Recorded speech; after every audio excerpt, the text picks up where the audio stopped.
The question now sometimes arises, was Hezekiah right in asking God to extend his life? And he says here in verse 20, the Lord was ready to save me, therefore we'll sing my songs to the stringed instruments all the days of our life in the house of the Lord. Now, actually, we're told in 2 Chronicles 32:25 that at this time there was a great welling up of praise in his heart to God, and he had this song sung. But apparently, after this, why, he became rather proud and arrogant, and we're told in 2 Chronicles 32:25, which, by the way, gives you God's viewpoint, it says, "But Hezekiah rendered not again according to the benefit done unto him, for his heart was lifted up. Therefore there was wrath upon him and upon Judah and Jerusalem."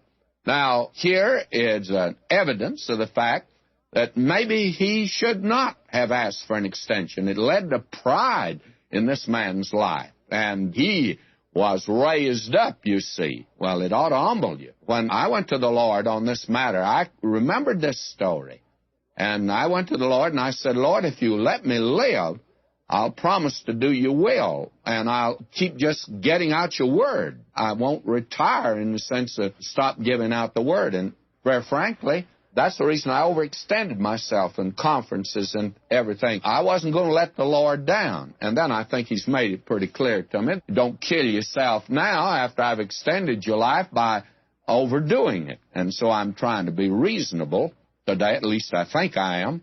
Wife's not quite sure I'm being reasonable yet. But the interesting thing is here, there is a grave danger of you getting away from God after a wonderful experience like this. Some people say, well, it ought to draw you closer. No, there's a danger of you withdrawing from the Lord. Hezekiah did. Was he right in asking God to extend his life? Should he not have died when the time came? And then we have another reason for it. Manasseh, his son, was 12 years old when he began to reign, and his life was extended 15 years. So Manasseh was born after this sickness. Now, what about Manasseh? Well, Manasseh just happens to be the worst king that either kingdom ever had. I consider Manasseh worse than Ahab and Jezebel put together. And I think it's during his reign that the Shekinah glory departed. Because if it didn't depart during his reign, I can't think of any reason it would depart afterward. He is one that is very much like Antichrist, the man of sin that's yet to come. Now, he was the son of Hezekiah born after this. And then, in this next chapter, we'll see another reason, and that is this man Hezekiah, after he was raised up, played the fool.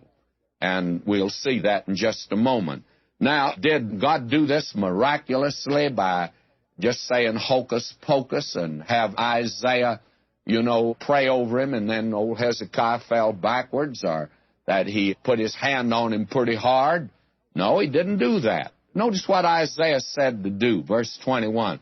For Isaiah had said, "Let them take a lump of figs and lay it for a plaster upon the boil, he shall recover."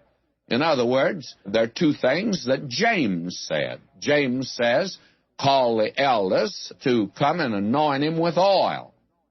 And that anointing there is not religious, not ceremonial. That is oil for healing, by the way. That's medicinal. And then it says, pray for him.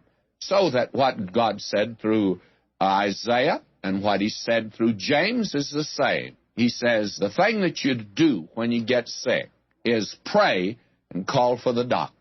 That's the thing you're to do. Be sensible.